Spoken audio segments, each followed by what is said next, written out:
आपने स्कूल में स्टार्ट कर दी थी, कॉलेज में स्टार्ट कर दी थी, कब स्टार्ट कर दिया था आपने अपनी एडिटिंग जर्नी? हम कई बार ऐसा होता है कि जो चीज़ें नहीं करनी चाहिए उसमें ज़्यादा टाइम वेस्ट कर देते हैं। तो आपके अकॉर्डिंग हमें कैसे प्रोजेक्ट्स को टारगेट करना चाहिए अपने लेवल के अकॉर्डिंग?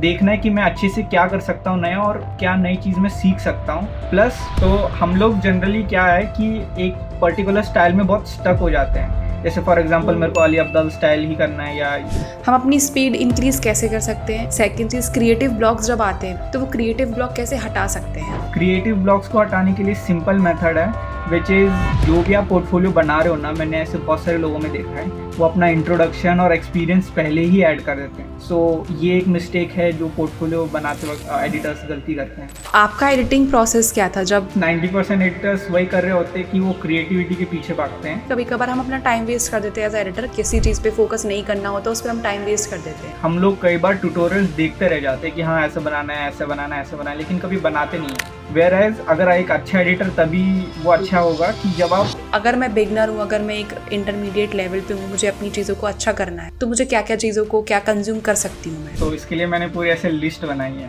तो सबसे पहले तो आप को देख सकते हैं, एडिटिंग एज अ कॉन्सेप्ट को सीखिए कि what to focus and what to avoid. See this podcast.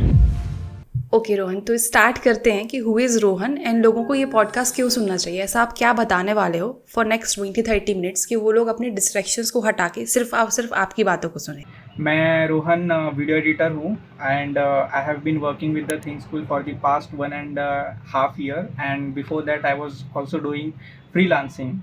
तो मेरे पास अच्छा खासा एक्सपीरियंस है अगर कोई बिगिनर एडिटर है तो, और उसको क्या क्या चीज़ें बतानी चाहिए, क्या क्या मिस्टेक्स वो करते हैं as a beginner video editor and क्या क्या चीज़ें हमें करनी चाहिए, डेफिनेटली करनी चाहिए। क्योंकि हम कई बार ऐसा होता है कि जो चीज़ें नहीं करनी चाहिए उसमें ज़्यादा टाइम वेस्ट कर देते हैं एंड जो चीज़ें करनी चाहिए उसमें हम ऐसे ही क्या बोलते हैं ध्यान भी नहीं देते हैं। So what to focus and what to avoid, for that you can see this podcast and yeah, that is pretty much.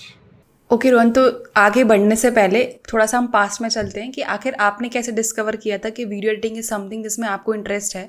आपने स्कूल में स्टार्ट कर दी थी, कॉलेज में स्टार्ट कर दी थी, कब स्टार्ट कर दिया था आपने अपनी एडिटिंग जर्नी? सो मैंने अपना बैचलर्स साइकोलॉजी में किया है एंड लास्ट ईयर मुझे रियलाइज़ हुआ कि साइकोलॉजी में पैसे बनने में बहुत टाइम लगेगा and it's a good field but it will need some time to progress and develop. So I started freelancing. Initially मैंने थंबनेल्स बनाए थे and there was this one client who also want editing service. So I just pitched him and उनको अच्छा लग गया तो उन्होंने बोला कि ठीक है आ जाओ, फिर हम साथ में मिलके करते ग्रो करेंगे। एंड देन फिर उनके साथ में फ्रीलांसिंग करने लग गया एंड फिर वो उनके साथ 2 महीने तक किया मैंने एंड देन फिर इवेंचुअली छोड़ा, फिर और फ्रीलांसिंग में करता रहा एंड ये सब कॉलेज के साथ साथ कर रहा था because that was the last year and I want to figure it out what to do. And then December 2023 के आसपास मैं ऐसी लिंक्डइन स्क्रॉल कर रहा था तो वहाँ पे थिंक स्कूल का जॉब एप्लीकेशन दिखा। सो initially think school was like 3-member team and they wanted to expand, so I just applied and I got just selected, like उनका रिप्लाई आया, फिर मैंने टेस्ट दिया, फिर टेस्ट के बाद मैंने इंटरव्यू दिया and then I asked him कि क्या बोलते हैं एम आई सिलेक्टेड और नॉट। दे सेड यस आ जाओ, क्योंकि वो पहले पुणे में ऑपरेट कर रहे थे, अभी तो खैर मुंबई में। So then I got selected and I told them कि मेरा कॉलेज वगैरह चल रहा है एंड उसके साथ जॉब हो पाएगा। उन्होंने बोला ठीक है सब मैनेज हो जाएगा। सो या फिर वहाँ से मेरी जर्नी शुरू हुई as a proper video editing. बाकी फ्रीलांस वगैरह कर रहा था मैं बट उतना कुछ सीख नहीं रहा था। बट मैंने एक चीज़ रियलाइज़ करी है कि अगर आप मेंटर के अंडर और फीडबैक लोगे ना तो आप बहुत जल्दी ग्रो करोगे। जो आप आगे आने वाली मिस्टेक्स करोगे वो आप पहले ही अवॉइड कर सकते हो। जैसे आपने भी बताया था, आपने अगर एजेंसी खोली है तो आप डाउट्स होता है या कुछ भी होता है तो आप पूछते हो, खुद फिगर आउट करने लगोगे तो बहुत टाइम लगेगा। वैसे ही मेरा था कि एडिटिंग सीखते सीखते मेरे को पता चला जब मैं थिंक स्कूल में आया कि मेरे को कुछ भी नहीं आता था, लिटरली कुछ भी नहीं आता था। फिर वहाँ पे पर्पस पता चला कि ये कट लगाना है तो क्यों लगाना है, या ये म्यूज़िक लगाना है तो ये किस इंटेंसिटी का होता है। जैसे अगर सैड म्यूज़िक लगा रहे हैं तो वहाँ पे भी इंटेंसिटी होती है। तो ऐसे बहुत सारी चीज़ें कर करके पूछ करके पता चली एंड या that was pretty much history of my video editing. Okay, तो आपने एक चीज़ बताई है कि एक मेंटोर के साथ अगर आप काम करते हो, फीडबैक लेते रहते हो, तो आपकी जो ग्रोथ होती है वो ज़्यादा अच्छी हो जाती है। तो अगर मैं अभी बिगिनर हूँ या मे बी मैं खुद से फिगर आउट कर रहा हूँ, तो यू वर लकी इनफ कि आप थिंक स्कूल में चले गए थे and you got those 3 editor का सपोर्ट। तो अगर मैं बिगिनर हूँ, मैं तो किसी ऐसी जगह काम नहीं कर रही हूँ, तो मैं कैसे सपोर्ट सिस्टम एक बिल्ड कर सकती हूँ? So there are various ways you can build support system. First is कि आप लिंक्डइन पे कनेक्ट करिए। There are plenty of video editors who would willing to help you out, because video editing कैसी है, अब ये social media video editing specially बहुत नई फील्ड है, 4-5 साल ही हुए हैं। तो बहुत से लोग आपसे आगे होंगे, मे बी 2 कदम या 10 कदम आगे होंगे, तो उनको हेल्प करने में कोई दिक्कत नहीं है। आपको बस रीच आउट करना है एंड क्यूरियस बनना है कि ओके मेरे को पूछना है, मेरे को इम्प्रूव करना है। तो ये सब चीज़ें है। And also initially you have to focus on the basics like designing, like ये pacing, storytelling and all of that. So tutorials देखिए, फिर उसके बाद बाकी Netflix सीरीज वगैरह देखिए for the documentary style, and just try and reach out and talk to as many people as possible. तो पहले आप अपना कोई वीडियो लीजिए, एडिट कीजिए एंड देन फिर फीडबैक लीजिए एंड देन खुद भी सोचिए कि ठीक है मेरी वीडियो ऐसी लग रही है लेकिन बाकी की वीडियो अच्छी लग रही है, तो क्या क्या हो सकता है। तो वो एक रिफ्लेक्शन आपको बहुत हेल्प करेगा इस ग्रोथ में। तो आपने बोला कि बेसिक नेटफ्लिक्स की सीरीज़ भी देख सकते हैं एंड कुछ ट्यूटोरियल्स देखो। तो आप क्या क्या चीज़ें आपने देखी थी? जैसे आप उधर पे काम तो करते होगे मेंटोर के अंडर जो 3 एडिटर थे, बट अगेन आप खुद भी कुछ ना कुछ चीज़ें देखते थे। तो अगर मैं बिगनर हूँ, अगर मैं एक इंटरमीडिएट लेवल पे हूँ, मुझे अपनी चीज़ों को अच्छा करना है, तो मुझे क्या क्या चीज़ों को क्या कंज्यूम कर सकती हूँ मैं? ओके, सो इसके लिए मैंने पूरी ऐसे लिस्ट बनाई है। तो सबसे पहले तो आप थिंक स्कूल को देख सकते हैं। उन्होंने अभी अच्छी मतलब ये एडिटिंग बहुत अच्छी हो गई है। प्लस जॉनी हैरिस को देख सकते हैं, उनकी story telling plus sound designing is like भाई टॉप नॉच। अली अब्दाल को देख सकते हैं क्योंकि उनकी सिंपल एडिटिंग रहती है लेकिन बहुत अच्छी रहती है, लाइक पेसिंग उसका बहुत अच्छा रहता है। बाकी अगर किसी चीज़ को अच्छे से दिखाना है तो एनीथिंग है, बियर बाइसेप्स है। बियर बाइसेप्स की अभी जो नई सीरीज़ आई है, जो डॉक्यूमेंट्रीज वो लोग बना रहे हैं, वो बहुत अच्छी है। And ABTV for motion graphics, motion XP for motion graphics, the editing podcast. तो एडिटिंग पॉडकास्ट एक यूट्यूब चैनल है, उसमें वो लोग बाकी एडिटर्स एंड जो भी फिल्म मेकर्स या उनको बुलाते हैं एंड उनसे पूछते हैं कि आपने ये कट लगाया तो क्यों लगाया, क्या थॉट प्रोसेस था, या फिर इंडस्ट्री में क्या चल रहा है, तो उसके बारे में भी आपको जानने को मिलेगा। एंड स्टोरी टेलिंग के लिए नेटफ्लिक्स है, जस्टिन जोसेफ है। जस्टिन जोसेफ की एडिटिंग इतनी अच्छी नहीं है बट आपको स्टोरी टेलिंग के बारे में पता चलेगा क्योंकि उनकी स्टोरी टेलिंग बहुत अच्छी है। And the third is like आपने सुना ही होगा मंकी मैजिक।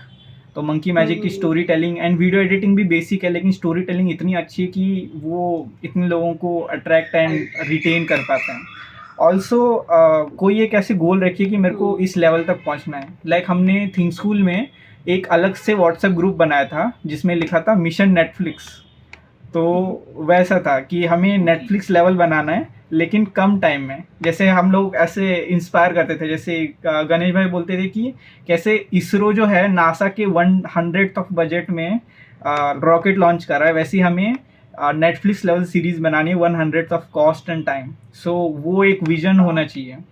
अभी आपने विजन की बात की है कि आपका ग्रुप था एंड आपने एक बेंचमार्क सेट करके रखा था कि हमें ऐसा करना है, बट कभी कभार ऐसा भी होता है ना कि हम अपनी कैपेसिटी से बहुत ज़्यादा एक हाई लेवल ऑफ प्रोजेक्ट्स पे एडिटिंग करने लगते हैं, या कभी हमारे बेसिक्स भी क्लियर नहीं होते या हम उतना नहीं होता है और हम बहुत हाई प्रोजेक्ट्स स्टार्ट कर देते हैं और फिर हम डिमोटिवेट हो जाते हैं और छोड़ देते हैं। तो आपके अकॉर्डिंग हमें कैसे प्रोजेक्ट्स को टारगेट करना चाहिए अपने लेवल के अकॉर्डिंग?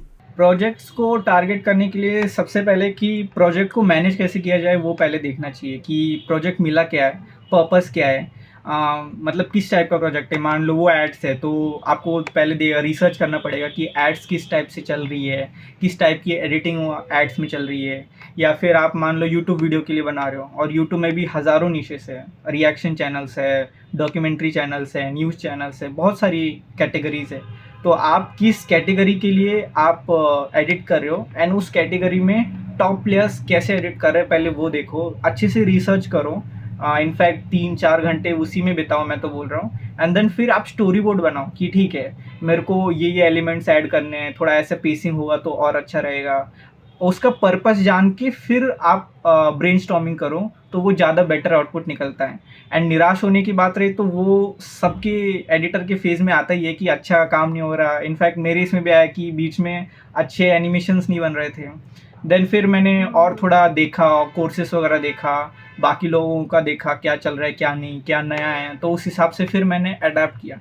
तो बेसिकली आपको क्या करना है कि देखना है कि मैं अच्छे से क्या कर सकता हूँ नया, और क्या नई चीज़ मैं सीख सकता हूँ, प्लस मैं गलती क्या कर रहा हूँ और उसको कैसे सुधार सकता हूँ जल्द से जल्द। And also feedback is most important again. आप किसी से फीडबैक वगैरह भी ले सकते हो, उस इंडस्ट्री में जो एडिटर वगैरह है लिंक्डइन पे आपको आराम से मिल जाएंगे, तो आप उनको रीच आउट करिए, पूछिए कि ये मैंने एडिट किया है, कि कैसा लग रहा है ये वो। तो रादर देन कि पर्सनल फीडबैक, आप देखिए कि ठीक है, इसको एक फीडबैक को एज एन अपॉर्चुनिटी देखिए कि ठीक है मेरे को ये फीडबैक मिला है to learn and grow something more. So yeah that was it. अभी आपने एडिटिंग की बात कर रहे हो, सबसे पहले आपने एक और बात की थी, कभी कभार हम अपना टाइम वेस्ट कर देते हैं एज एडिटर कि व्हाट टू फोकस ऑन, और किसी चीज़ पे फोकस नहीं करना होता उस पर हम टाइम वेस्ट कर देते हैं। तो हमें कैसे पता चलेगा कि किस चीज़ के ऊपर हमें टाइम स्पेंड करना है और किस चीज़ के ऊपर हमें टाइम स्पेंड नहीं करना है? सिंपल है, जो फोकस है ना वो हमें डालना पड़ेगा एडिट करने में। हम लोग कई बार ट्यूटोरियल्स देखते रह जाते हैं कि हाँ ऐसा बनाना है, ऐसे बनाना है, ऐसे बनाना है, लेकिन कभी बनाते नहीं है। वेयर एज अगर एक अच्छा एडिटर तभी वो अच्छा होगा कि जब आप कोई कॉन्सेप्ट को सीखा, जैसे मान लो आपने storyboarding as a concept को सीखा, तो आपने कोई एक प्रोजेक्ट उठाया या फिर कोई एक क्लाइंट का प्रोजेक्ट है उसको लिया, एंड देन स्टोरी बोर्डिंग को उसमें इम्प्लीमेंट किया कि ठीक है स्टोरी बोर्डिंग में ऐसा ऐसा रहता है, आप मैंने फ्रेम्स बनाया, आपने एआई का यूज़ किया, फिर अलग अलग चीज़ें ट्राई करी, एंड देन फिर आपने वीडियो बनाए। तो उस हिसाब से अगर आप इस टाइम को इन्वेस्ट करोगे रादर दैन कि ठीक है स्टोरी बोर्डिंग का वीडियो देख लिया लेकिन हम वैसे ही पहले की प्रोसेस फॉलो करते आ रहे हैं, तो उसका कोई फ़ायदा है नहीं। तो आपको कॉन्स्टेंटली सीख के इम्प्लीमेंट करना है, वरना एडिटर्स का ये रह जाता है कि ठीक है मैं सीख रहा हूँ, ट्यूटोरियल्स देख रहा हूँ, लेकिन इम्प्लीमेंट बहुत कम कर रहा हूँ। एंड दूसरा चीज़ ये है कि तो हम लोग जनरली क्या है कि एक पर्टिकुलर स्टाइल में बहुत स्टक हो जाते हैं। जैसे फॉर एग्जांपल मेरे को अली अब्दल स्टाइल ही करना है या ये एलेक्स हरमोजी स्टाइल ही करना है, लेकिन एडिटिंग एज अ कॉन्सेप्ट को सीखिए कि सामने वाले को क्या चाहिए, उसकी नीड क्या है, एंड उस हिसाब से आप चीज़ों को करिए। एंड टाइम वेस्ट और कहाँ हो सकता है, क्रिएटिविटी में। मैंने बहुत से लोगों को देखा है जो बहुत अच्छा काम करते हैं, और उनका मानना ये है कि टाइम अगर आपको जितना मिलता है उतना क्रिएटिव आप शुरुआत में नहीं बन सकते, बिकॉज आपको बेसिक्स नहीं पता, और अच्छी वीडियो कैसे बनती है उसके बारे में आपको नहीं पता। तो रादर दैन कि आप वेट करिए कि ठीक है ये अच्छा नहीं बन रहा, ये अच्छा नहीं बन रहा, आप अपना दीजिए परफेक्ट, एंड एक पॉइंट के बाद उसको एक्सपोर्ट पे डाल दीजिए, तब आपको पता चलेगा। ठीक है फिर एक दो दिन में आपको फिर रियलाइज़ हो जाता है कि ठीक है इसमें ये गलती है। जब आप नए प्रोजेक्ट पे काम करते हैं, तो अगर एक ही प्रोजेक्ट पे आप फंसे रहेंगे तो फिर कोई उसका सेंस नहीं है, बिकॉज आप नई चीज़ एक्सप्लोर नहीं कर पाएंगे, एंड देन आप वही लूप में फंस जाएंगे, और क्या करो, because sometimes different projects brings you new perspective. तो अभी एक चीज़ होती है कि एज एडिटर हम जब खुद की वीडियो पे काम कर रहे होते हैं या जब हम फ्रीलांसर होते हैं, तब तो हमारी स्पीड बहुत स्लो हो रही होती है। हम अपनी स्पीड इंक्रीज़ कैसे कर सकते हैं? सेकंड चीज़, क्रिएटिव ब्लॉग्स जब आते हैं बीच में, तो अगर आपको आते थे थिंक स्कूल में जब आप काम करते थे, तो वो क्रिएटिव ब्लॉग कैसे हटा सकते हैं हम अपने जो भी एडिटिंग में आ रहे हैं? So number one is speed को कैसे इंक्रीज कर सकते हैं, बहुत आसान है। विच इज़ क्या बोलते हैं, पहले टेक्निकलिटीज़ को देखिए कि सॉफ्टवेयर में क्या क्या शॉर्टकट्स वगैरह है, बहुत बेसिक। सेकेंड इज़ प्रीसेट्स वगैरह यूज़ करिए, खुद के प्रीसेट्स बनाइए। एंड थर्ड वन इज़ देखिए कि आप अदर सॉफ्टवेयर्स को भी इंटीग्रेट कर सकते हैं क्या, जैसे एआई हो गया। एआई में हम लोग रिसेंटली बहुत यूज़ कर रहे थे, जहाँ पे बी रोल्स वगैरह कभी मिलते नहीं थे। बी रोल्स मतलब जो क्लिप्स आप बीच में ऐड करते हैं, तो हम लोग डायरेक्टली फिर एआई को बोल देते थे, एंड देन वहाँ से वीडियो जनरेट करके उसको एज अ बी रोल रख देते थे। अब एज अ व्यूअर उनको पता नहीं है कि ये एआई है या नहीं, बिकॉज उस टाइम पे हमने लाइक इस तरीके से एआई को ट्रेन किया था ना कि वो as a real B roll लगे। एंड समटाइम्स हमको स्टोरी बतानी होती थी, तो हम लोग जाके शूट तो नहीं कर सकते थे, तो हम लोगों ने एआई को यूज़ किया ताकि टाइम बचे। तो रादर देन कि वहाँ पे जाओ शूट करो फिर उसको एडिट करो, इसकी ये सब झंझट हटा करके एआई को इम्प्लीमेंट करके सीधा एआई से वीडियोस जनरेट करी, एंड देन उसी को as a B roll use किया to communicate story effectively. Creative blogs को हटाने के लिए सिंपल मेथड है, विच इज़ आप एक्सप्लोर करते रहिए। इंस्टा पे स्क्रॉल कर रहे हैं तो एक मेरा और बहुत सारे ऐसे मैंने सीनियर्स को देखा है, एक स्पेसिफिक अकाउंट है which is just for the editing, जहाँ पे आप बाकी एडिटर्स को फॉलो कर रहे हैं या बाकी इंस्पायरिंग क्रिएटर्स को फॉलो कर रहे हैं जिनकी एडिटिंग बहुत अच्छी है, तो वो स्क्रॉल करते रहिए। प्लस पिंटरेस्ट पे आप स्टोरी बोर्ड बना सकते हैं, पिन्स बना सकते हैं, जहाँ पे आपको जो भी फ्रेम्स वगैरह अच्छी लग रही है वो सेव कर रहे हैं। तो ये एक मैंने चीज़ देखी है कि अगर आपके पास पोर्टफोलियो ऑफ वर्क रहेगा जिसमें अलग अलग रील्स आपने सेव करी है या फिर अलग अलग पोस्टर्स वगैरह सेव किए हैं, तो आपको क्रिएटिविटी या क्रिएटिव ब्लॉक की जो प्रॉब्लम है वो बहुत कम हो जाएगी, बिकॉज आपके पास ऑलरेडी मटेरियल है। तो उसमें से आप जंगल अप करके आप उसका मिक्सचर बना करके आप अपने वीडियो में इम्प्लीमेंट कर सकते हैं आराम से। बट उसके लिए अगेन आपको एडिटिंग आनी चाहिए एंड उसकी में भी प्रैक्टिस होनी चाहिए कि उसको कैसे इम्प्लीमेंट करें। बिकॉज मैंने ऐसे बहुत से एडिटर्स को देखे हैं कि वो ग्रिड लाइंस लगा करके एडिट कर देते हैं, बिकॉज वो बहुत ओल्ड तरीका हो गया है। अभी डिज़ाइन के ऊपर लोग बहुत फोकस कर रहे हैं, तो उसके बारे में सीखिए, क्या ट्रेंड्स है उसके बारे में भी सीखिए। क्रिएटिव ब्लॉग जनरली तभी उसके बाद भी आता है जब आप इम्प्रूव नहीं कर रहे हैं। देखिए कि इंडस्ट्री में ट्रेंड्स वगैरह क्या चल रहा है एंड उसके हिसाब से एक्सपेरिमेंट कीजिए, तो आई डोंट थिंक कि आपको क्रिएटिव ब्लॉग आएगा। तो आपने बोला कि आप एआई टूल्स वगैरह भी यूज़ करने लगे, आप लोग एडिटिंग में भी रोल्स वगैरह यूज़ करते थे, तो क्या क्या एआई टूल्स आप यूज़ करते हो और कैसे, क्या क्या नाम है उन टूल्स के और मुझे कैसे यूज़ करना है? AI tools, chat GPT image generation बहुत अच्छा है एंड फिर उसके बाद ये सारे पेड हैं या फ्री हैं, एक बार ये भी बता दो आप। चैट जीपीटी फ्री है लेकिन उसमें लिमिटेड है, लाइक आप 4 या 5 इमेज ही जनरेट कर सकते हो एंड टाइम भी लेता है, तो आप फ्री भी यूज़ कर सकते हो वैसे। एंड एक और है जेमिनाई एआई वीडियो जनरेटर जो VO3 आया है, तो उसका स्टूडेंट सब्सक्रिप्शन ले करके आप उसको फ्री में यूज़ कर सकते हैं आराम से। तो आपने बोला था पोर्टफोलियो में वैरायटी ऑफ वर्क होना चाहिए, तो पोर्टफोलियो में हमें एक पोर्टफोलियो बनानी है, क्या क्या वर्क हम इंक्लूड कर सकते हैं अपने पोर्टफोलियो में? और अगर मैं किसी ब्रांड्स को रीच आउट कर रही हूँ या मैं किसी ब्रांड के पास जा रही हूँ अपनी पोर्टफोलियो दिखाने, तो आपके हिसाब से क्या क्या चीज़ें होनी ही चाहिए मेरी पोर्टफोलियो में? सो पोर्टफोलियो आपको सबसे पहले तो गूगल ड्राइव पे नहीं बनाना है, वो ओल्ड तरीका हो गया है। एंड सेकेंड थिंग इज़ आपको पोर्टफोलियो हो सके तो नोशन पे आप आराम से बना सकते हैं, नहीं तो फ्रेमर पे अपनी वेबसाइट बना सकते हैं, उसमें बहुत सारे टेम्पलेट है और ये फ्री है। आपके नाम के आगे बस framer.website लग जाएगा, उसमें कोई प्रॉब्लम है नहीं। एंड या तो पोर्टफोलियो कहाँ पे बनाना है वो पता चल गया। पोर्टफोलियो में क्या क्या इंक्लूड करना है, तो आपको 10 वीडियोज़ इंक्लूड नहीं करनी है, आप जो भी बेस्ट 3 या 4 वीडियोज़ हैं वो इंक्लूड करिए। डिफरेंट टाइप्स की वीडियो इंक्लूड करिए, अगर आपने थंबनेल डिज़ाइन किया है वो भी इंक्लूड करिए। तो या प्रीटी मच यही है। ऑल्सो जो भी आप पोर्टफोलियो बना रहे हो ना, मैंने ऐसे बहुत सारे लोगों में देखा है वो अपना इंट्रोडक्शन और एक्सपीरियंस पहले ही ऐड कर देते हैं। बट अगर आप क्लाइंट या फिर रिक्रूटर पर्सपेक्टिव से देखोगे तो वो आपको नहीं जानना चाह रहा, वो आपके काम को जानना चाह रहा है। तो इट्स बेटर कि आप पहले काम को रखो, फिर उसके बाद एक्सपीरियंस रखो, फिर खुद के बारे में बताओ। बिकॉज अगर आपका अच्छा होगा तो फिर वो और इंटरेस्टेड होगा, फिर वो आपको और जानेगा। वेरेज अगर आप अपने बारे में पहले बताओगे तो वो इतना सेंस बनाता नहीं है। सो ये एक मिस्टेक है जो पोर्टफोलियो बनाते वक्त लोग एडिटर्स गलती करते हैं। आपका एडिटिंग प्रोसेस क्या था जब थिंक स्कूल में, जब कोई वीडियो शूट होती थी तो आप लोग किस तरीके से काम करते थे और कैसे ऑपरेट करते थे, कैसे वीडियो को डिवाइड करते थे? सो थिंक स्कूल में बहुत इंटरेस्टिंग प्रोसेस था।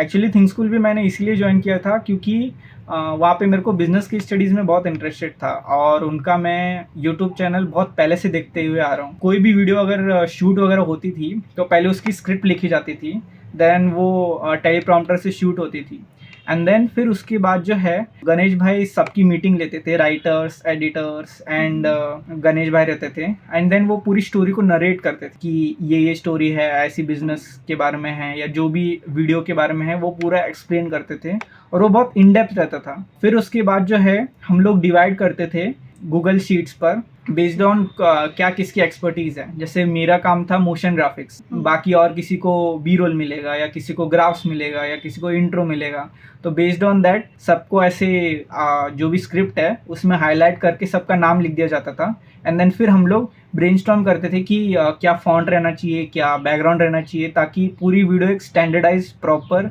रखे।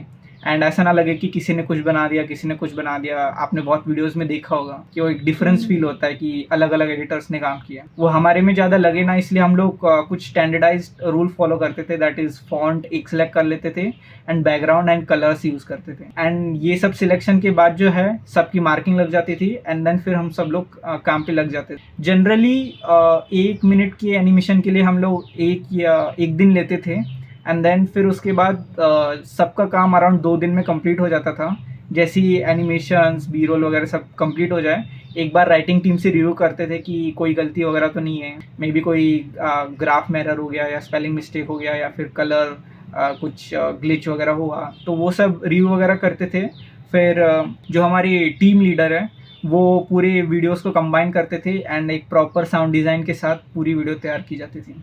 सो that was the whole process of making videos in ThinkSchool. तो आपकी जो प्रोसेस होती थी, जैसे एक नॉर्मल एडिटर हो गया and then you are working with big brands, तो एक बिग ब्रांड या एक क्रिएटर एक यूट्यूबर से क्या चाहता है कि मे बी शायद आप बहुत जल्दी चीज़ों को ग्रास्प कर लो, या ऐसी क्या चीज़ें आपको अलग करते हो जो बाकी एडिटर नहीं कर रहे होते, 90% एडिटर? आई गेस 90% एडिटर्स वही कर रहे होते हैं कि वो क्रिएटिविटी के पीछे भागते हैं, बट कॉर्पोरेट को वो नहीं चाहिए होता है। ये मैंने बहुत बाद में आकर सीखा।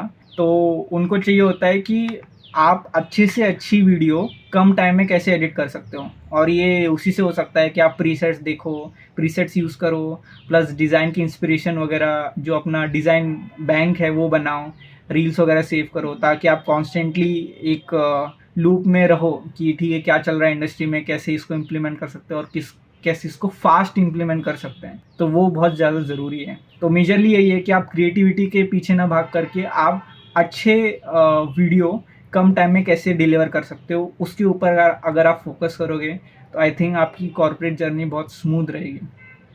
एंड जैसे आपने बताया कि हर एक एडिटर को एक डिफरेंट वी रोल देते थे, आपको मोशन ग्राफिक्स देते थे। अब हर एक पार्ट में अलग पेसिंग होती है, अलग टाइप की चीज़ें चाहिए होती हैं।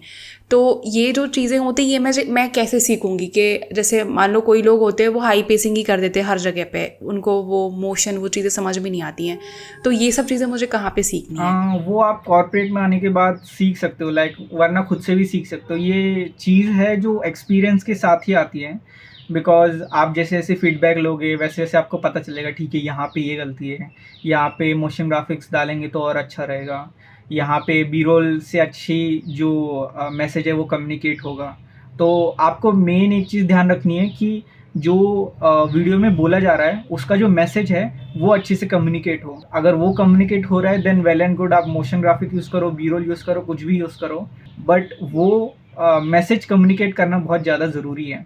बिकॉज हमारे मतलब थिंकस्कूल में क्या होता था, बहुत क्रिटिकल कॉन्सेप्ट्स होते थे जो बी रोल के थ्रू समझाए नहीं जा सकते थे, तो इसलिए वहाँ पे हम मोशन ग्राफिक यूज़ करते थे ताकि वो जो क्रिटिकल कॉन्सेप्ट है या फिर जो ऐसे कॉन्सेप्ट है जो जनरली ए रोल या बी रोल से समझाए नहीं जा सकते, तो वहाँ पे प्रॉपर आइकन्स या फिर जो अलग अलग तरीके से हम लोग मोशन ग्राफिक्स के थ्रू उसको एक्सप्लेन करते थे, ताकि वो जो पॉइंट है, जो कॉन्सेप्ट है वो अच्छे से कम्युनिकेट हो सके।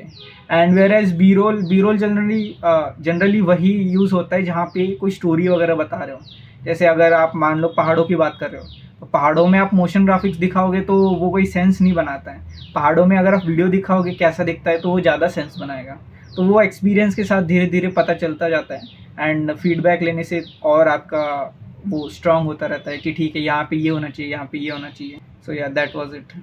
तो रोहन, आप जब एडिटिंग करते हो, मोशन ग्राफिक्स वाला पार्ट आप संभाल रहे थे, तो क्या गो टू फॉन्ट्स आप यूज़ करते हो जो इजीली आप सब जगह यूज़ कर सकते हो, या मे बी क्या ऐसी वेबसाइट्स आप यूज़ करते हो फॉन्ट्स कलेक्ट करने के लिए, मे बी इंस्पिरेशन कलेक्ट करने के लिए? तो वो वेबसाइट्स, वो फॉन्ट्स या सब चीज़ें आप एक बार लिस्ट डाउन कर दो। तो फॉन्ट्स के लिए गूगल फॉन्ट्स बेस्ट है। प्लस जो हम लोग मोशन ग्राफिक्स करते थे, जनरली हम लोग क्या करते थे, एक स्टोरी बोर्ड बनाते थे कि हमको ये वीडियो में किस टाइप का एनिमेशन चाहिए। तो वो जनरली हम लोग पिंटरेस्ट वगैरह से लेते थे, प्लस जो वीडियो की स्क्रिप्ट है उसकी क्या टोन है उस हिसाब से हम लोग कलर एंड फॉन्ट सिलेक्ट करते थे। एंड फिर उसको सब एसिमुलेट करके फिर हम लोग देखते थे कि ठीक है ये जो कॉन्सेप्ट है ये इस बार में बता रहे हैं, तो फिर उस हिसाब से हम लोग जो है आइडिएट करके फिर मोशन ग्राफिक्स बनाते थे। अगर किसी को नहीं पता कि स्टोरी बोर्डिंग, अब वेबसाइट्स कुछ हैं क्या जो आप लिस्ट डाउन करना चाहोगे? वेबसाइट्स ठीक है, तो कैनवा एक है जहाँ पे आप स्टोरी बोर्ड अच्छे से कर सकते हो। प्लस हाँ। अगर आपको कलर्स के बारे में जानना है तो कूलर्स करके वेबसाइट है। फिर उसके बाद अगर आपको डिज़ाइन इंस्पिरेशन लेना है तो पिंटरेस्ट एक बहुत अच्छा इंस्पिरेशन है। प्लस यूट्यूब चैनल्स जो मैंने पहले बताए थे वो तो ब्रिलियंट है अगर वहाँ से आप इंस्पिरेशन लेते हो। And try to copy, like मैंने बहुत से ऐसे मोशन ग्राफिक्स को देखे जो जस्ट कॉपी है। लाइक आप शुरुआत में खाली कॉपी करना सीख लीजिए कि आप इसको डुप्लीकेट कैसे कर सकते हैं। फिर बाद में आगे जा कर के उसको ट्वीक करके अपने स्टाइल में कैसे रेप्लिकेट कर सकते हैं, वो बात की स्टाइल है। लेकिन आप ट्राई टू कॉपी की भाई ठीक है, वो एक कलर फॉन्ट का कॉम्बिनेशन बहुत अच्छा लग रहा है तो उसको कॉपी करिए। फिर आपको धीरे धीरे आपको पता चल जाएगा ठीक है इस टाइप का कॉम्बिनेशन से जो है प्रीमियम फील आती है, या इस टाइप की कॉम्बिनेशन से क्या बोलते हैं ये मूड जनरेट होता है। तो वो एक्सपीरियंस के साथ आ जाता है। प्लस आपको शुरुआत में अगर कॉपी करोगे आपको पता भी चलेगा कि ठीक है आप कहाँ पे लैग कर रहे हो। ठीक है ये कलर में लगा रहा हूँ लेकिन फिट नहीं बैठ रहा है तो आप और एक्सपेरिमेंट करोगे। लेकिन आपको पता होगा कि ठीक है अच्छा मैं ये कॉपी तो कर रहा हूँ लेकिन बैठ नहीं रहा, तो मे बी ये किसी और कॉन्टेक्स्ट में, तो आप खुद से क्वेश्चन करके आप उसको डायसेक्ट कर सकते हो कि वो अच्छा दिख रहा है लेकिन क्यों अच्छा दिख रहा है। तो ये एक है। एंड ऑल्सो वेबसाइट जो मैंने बताई है वो है। एंड यूट्यूब चैनल्स, वहाँ से आप इंस्पिरेशन ले सकते हो। आपने एक चीज़ बोली थी कि कॉपी करोगे एंड देन फिर आप थोड़े से बहुत अपने ट्विक कर सकते हो। बट अगर आप एग्जाम्पल के थ्रू मुझे समझा देंगे कि अगर मे बी शायद ये टॉपिक है तो आप इस टॉपिक को जाके यूट्यूब पे सर्च करोगे तो 5 जो वीडियो आएंगी आप उनको जाके देखोगे, फिर उनमें से कुछ कुछ इंस्पिरेशन होगे, तो वो मुझे कैसे कॉपी करना है या आपका प्रोसेस क्या होता है वो कॉपी करने का, वो एक बार एक्सप्लेन कर दो आप एग्जाम्पल के साथ। सो कॉपी करने का प्रोसेस, जैसे मान लो हम लोग हुंडई के ऊपर एक वीडियो बना रहे थे, तो जनरली हमने देखा कि क्या बोलते हैं, जो मैंने यूट्यूब चैनल्स वगैरह लिस्ट किया तो वहाँ पे मैंने डाला कि ठीक है हुंडई के ऊपर केस स्टडी कुछ बनाए, हुंडई केस स्टडी, या अलग अलग कीवर्ड्स ट्राई कर सकते हो। जैसे वॉक्स के एक बहुत अच्छे मोशन ग्राफिक्स रहते हैं, तो हुंडई वॉक्स या फिर कार वॉक्स या फिर कार सेल्स या उस टाइप से कुछ आप परमिटेशन एंड कॉम्बिनेशन सर्च करके आप देख सकते हाँ, मैं नहीं तो चैट जीपीटी से जाके बोल सकती हूँ कि इस वाले वर्ड के और भी क्या टैग्स हो सकते हैं, क्या कीवर्ड्स हो सकते हैं। हैं। राइट। तो चैट जीपीटी को भी आप प्रेफर कर सकते हो। एंड ये सब यूट्यूब पे देखने के बाद आपको एक सॉर्ट ऑफ आइडिया लग जाएगा कि ठीक है अगर मेरे को ये कॉन्सेप्ट को एक्सप्लेन करना है तो इस टाइप की ग्राफिक्स यूज़ लगेंगे या फिर इस टाइप के एलिमेंट्स मेरे को लगेंगे। तो आप फिर जो बोला जा रहा है उसको आप लिख लो एंड देन वहाँ पे लाइन बाय लाइन डाइसेक्ट करो। लाइन बाय लाइन डाइसेक्ट करने के बाद जो है जो कीवर्ड्स है, जैसे मान लो एक के बारे में बता रहे ये कार बहुत फास्ट चलती है एज़ कम्पेयर टू दिस, तो यहाँ पे स्पीड के बारे में बता रहे हैं, तो उसमें आप आइडिएट करोगे कि क्या क्या पॉसिबिलिटीज़ हैं। मे बी मैं दोनों कार की स्पीड में दिखा सकता हूँ कि एक कार पीछे है एक कार आगे है, तो वो एंड देन वहाँ पे क्या बोलते हैं एनिमी स्टाइल जो है वो लाइंस दिखा सकता हूँ। दूसरा ऑप्शन ये है कि मैं स्पीडोमीटर दिखा सकता हूँ। तीसरा ऑप्शन ये है कि मैं टेक्स्ट वगैरह लिख सकता हूँ। तो आप पॉसिबल ऑप्शंस को ढूंढिए एंड देन जो वो सूट करता है वीडियो की थीम से उसको आप इम्प्लीमेंट कर सकते हैं। एंड जो पॉसिबल ऑप्शंस हैं वो आपको ये जो यूट्यूब पे आप रिसर्च करोगे वहीं से आपको पता चल जाएंगे एंड देन वहाँ से आप देख सकते हो कि ठीक है ये ऑप्शन है और इसको मैं सिलेक्ट करके मोशन ग्राफिक्स बना सकता हूँ। एंड अगेन आपने बताया कि हमें कॉपी करना है, तो कई बार ऐसा भी होता है कि उन 5 वीडियो में शायद कोई एक पर्टिकुलर पॉइंट पे सेम पैटर्न हुआ हो। मे बी जैसे आपने कार के बारे में बात की तो शायद जब वो कंपेयर कर रहे हो तो कुछ एक चीज़ पर्टिकुलर हर 5 वीडियो में एक ही पैटर्न हो, तो मुझे वो पैटर्न कैसे एनालाइज करने हैं, क्योंकि अगर ये टॉपिक है तो इसका पैटर्न यही चल रहा है तो मुझे भी यही काइंड ऑफ सिमिलर करना पड़ेगा। तो क्योंकि काफ़ी एडिटर पैटर्न एनालाइज नहीं करते हैं, तो वो कैसे करना है मुझे? तो पैटर्न एनालाइज ऐसे करना है कि पहले तो आप डिस्कस करिए, या फिर अगर आप खुद ही बना रहे तो आपके हाथ में पूरा कंट्रोल है कि आपको किस स्टाइल में जाना है। जनरली लोग अली अब्दाल, हॉर्मोजी उन स्टाइल में ही अटक जाते हैं, बट उससे बाहर निकल करके और भी स्टाइल्स हैं वो उनको एक्सप्लोर करिए। एंड पैटर्न रिकग्निशन का एक सिंपल रूल है कि अगर आप कोई भी टॉपिक के ऊपर सर्च करोगे एंड देन वीडियोस देखोगे ना, तो आप वो ब्रेन को फीड कर रहे हो कि ठीक है ये इस टाइप का एनिमेशन होता है, ये इस टाइप के एलिमेंट्स यूज़ होते हैं, इस टाइप का भी एक स्टाइल होता है, या ग्रेडियंट इस तरीके से यूज़ करेंगे, उसमें थोड़ा ग्रेन वगैरह ऐड करके तो वो प्रीमियम लगता है। तो वो पैटर्न और स्टाइल आप जितना एक्सप्लोर करोगे, जितना ब्रेन को फीड करोगे, उतना ही आप ट्रेन होते हुए जाओगे। इट्स जस्ट लाइक कि म्यूज़िक का टेस्ट कैसे डेवलप करते हैं।